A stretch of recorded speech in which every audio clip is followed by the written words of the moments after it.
Good day. It's another day here at Block 929. Today, I want to have a chat with diasporas, in particular the Afro diasporans, our fellow Malawians or Africans who are living in Europe, who are trying to do some projects here in Africa. And most of the times, I hear my fellow friends who are in diaspora, they're always complaining about how difficult it is to do projects with people here in Malawi, more especially when they want to do projects in Africa with family. All right. So before we go any further, I would like to say thank you to Enco for supplying us with the products that are helping us to do our business here. As you know, my business is I'm doing welding.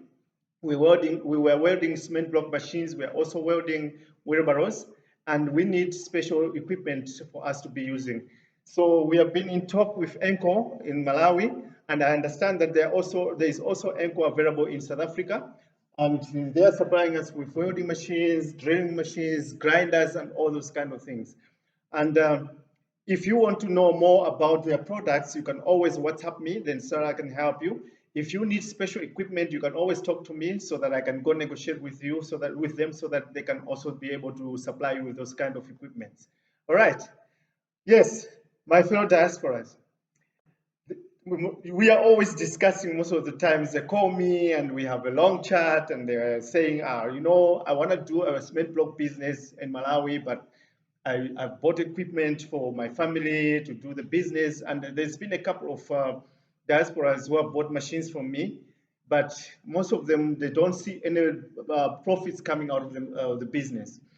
And then they always wonder, why is it like that? Because you've sent the equipment, and like for myself, I've been advertising to say that starting this business this time in Malawi is actually the best time to do it. But now a year passes by, but nothing is happening. All they're getting is a lot of complaints. People, they're telling them the equipment is having problems, they're having this problem and that problem. And all the time, our fellow diasporans have to send money to support these people to whether to fix the machine or something like that. Now, it's interesting that you buy a machine, say for example, a diesel machine for one of your family relatives who are living in Malawi, and then they start a business. And every day they're working with the machine, but when something happens to the machine, whether like a tire gets broken, they want you from diaspora to send money to fix this machine. Then you wonder, so what type of business is this, where when a person is running a business and something goes wrong, you have to always be the ones to solve these challenges. If something goes wrong with the machine, they want you to send money for them to repair. Um, some of the diasporas have come to a point where they bought a machine and even a vehicle for them to be transporting the machine going to one side to another. But you find out that whenever the transport has got a problem, they're calling them to send money to fix this vehicle for them. All right. I want to tell you something. You know, when people are living here in Malawi or here in Africa, and they have got a relative who is in diaspora, they have the impression that they're in diaspora, you're making a lot of money. They're thinking that you're swimming in monies all the time. Okay, I know personally, I understand what situation you are in there, that side, that you have to work for your money all the time because you have to find out that you have to have school fees for your kids, you have to find money for food, you have to find money for rent, and there's so many things that you also have to spend on. And I mean, sometimes you want to entertain yourself, and the money is not always there enough for all these things. And then you have to also put aside some money that you must send home to your family, to your relatives at home.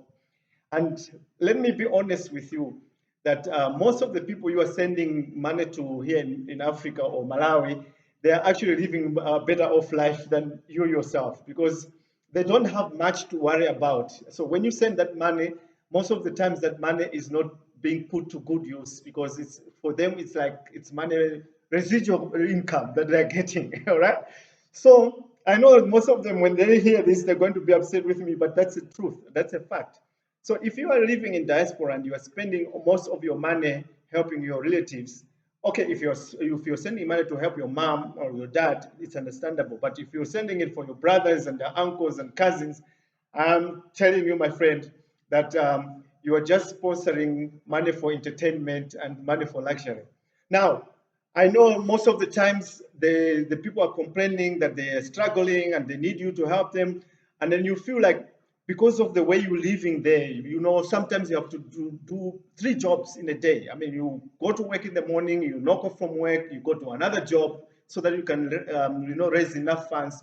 And then you're getting somebody at home saying that they have got this problem and that problem. Then you think like, for me to solve these problems, why don't I just get something that they can use, like buy them a machine from TED so that they can go and work with the machine, and then they can make money and support themselves.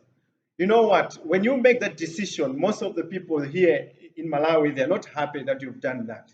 And I have to be honest with you, they're not happy that you've done that because they're now thinking that in Chichewa we say "kukomele," right? Which means that it's like you are putting them on a corner by saying that, okay, before they were able to get money from you, now you're giving them something to do, which means now that they won't be able to get that money anymore.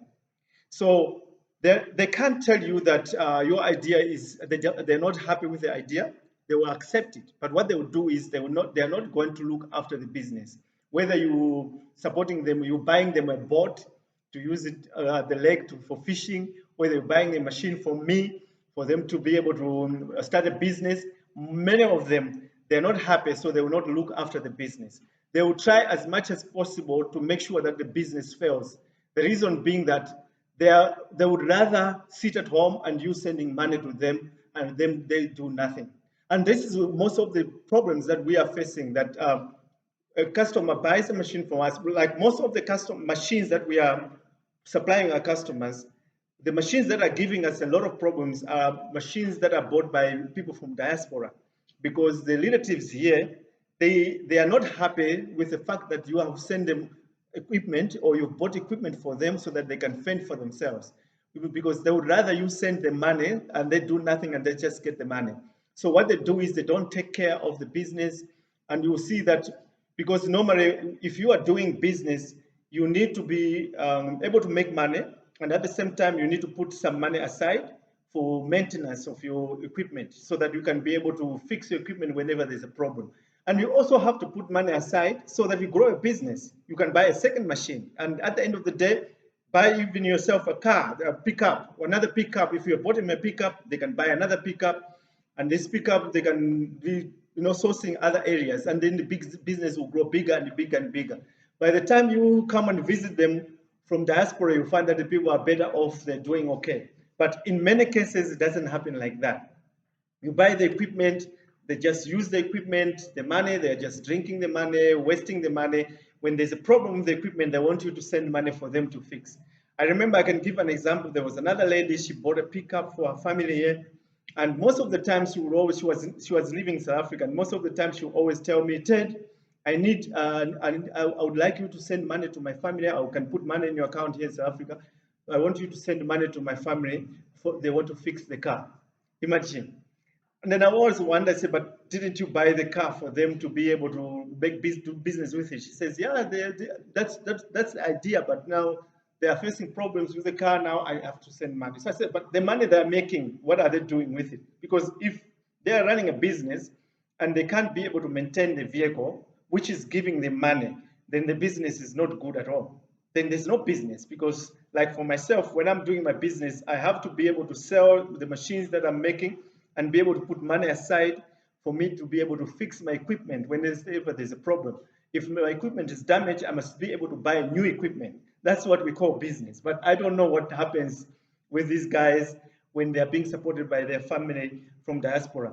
I mean, to have somebody in diaspora who is willing to support you is actually a big benefit for people here in Africa or here in Malawi. But that's not how they see it. They see it in another way, because they're thinking you are making lots of money, you are in Europe, you are in the United States.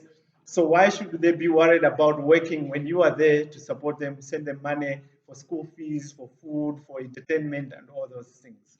So Now I've shared the secret why you're finding it difficult to work with your families when you are in diaspora, whenever you want to do business or you want them to do any project with you. Um, it's because they're thinking that you're swimming in money. So why should they be going around doing work and doing business when you can be sending money for them? So when you buy equipment for them to start a business, or when you send money for them to start a business like a shop or something else, they are thinking that you are now, they don't like it. They actually are angry with you for doing that because now you're taking away the privileges that they had before. All right. So diasporans, you can always ask me for the topics that you want me to be sharing with you. I am all there for you. I will be sharing the topics. I will be sharing the information whenever you want it. But don't forget, if you want to get more information from me, to subscribe, like, share, and leave a comment. Thank you.